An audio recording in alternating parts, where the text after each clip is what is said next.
It's Nzinga Hazelton. This is number 34.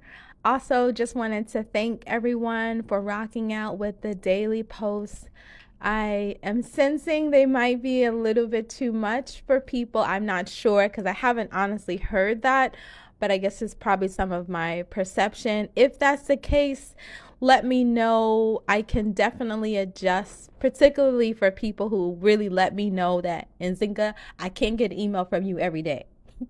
But if even if you don't, I'm thinking about sending the post directly to social media, so you can sort of take a look at them at your leisure and pleasure and time.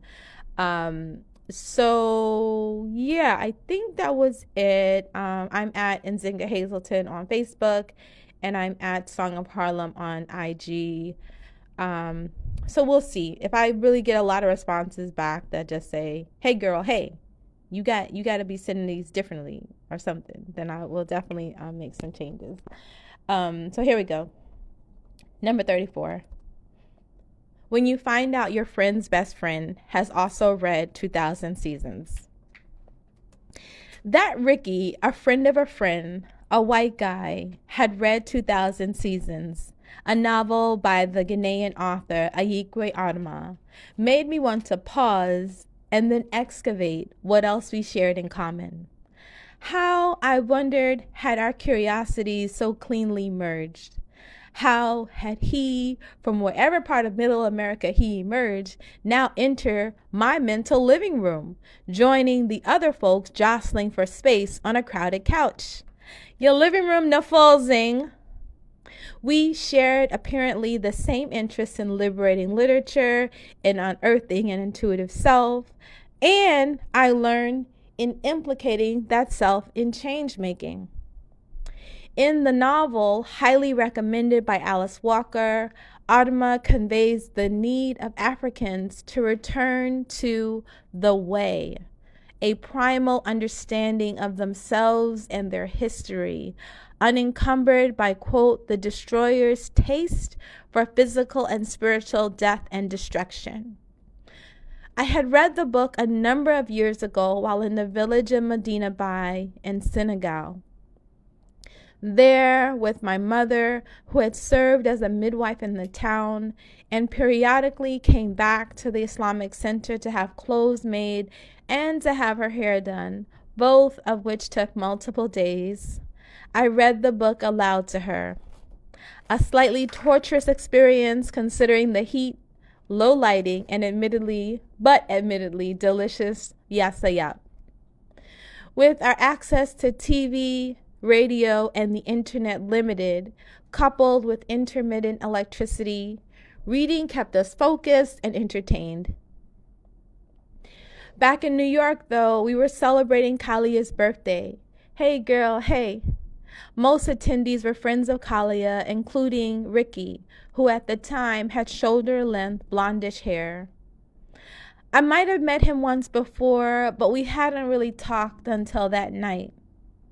We ended up at Chocolat, a lounge on the corner of 119th and Frederick Douglass Boulevard in Harlem.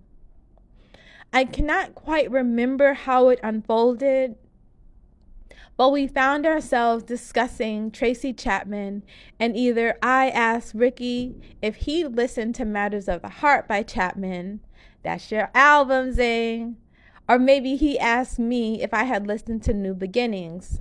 But either way, both of those albums joined my listening sequence for the next few years.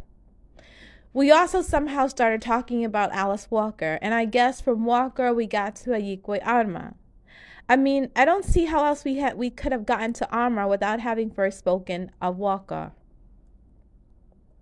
Ricky asked me if I had read 2000 Seasons by the Ghanaian author. In the moment, my eyebrows must have literally joined together in a united expression of shock. I mean, 2000 Seasons is niche. Raise your hand if you read it, though. Let me know. And also because I had just had a short exchange with the author when my sister and I were visiting Dakar and Papaguine, a coastal town in Senegal. What is Ricky and his beautiful self doing reading Adama? What is he doing, Zing? Don't sleep. And then talking to him, I realized that he was very much a person who looked at lineages of writers, who looked at those acknowledgement pages and saw who was named, who their teachers were, who their influences were. That's really the crux of today. What books or essays inspire you? What songs resonate with you most? You still listening to Lamar and Immortal Technique, and we know this, ma'am. Who do those songwriters admire? Who shapes the authors you love? When you reflect on your influences and think about those you aspire to emulate, what comes up? Share, if you like, your favorite artists in the comments, and maybe we can explore these lineages together. All right, peace, y'all.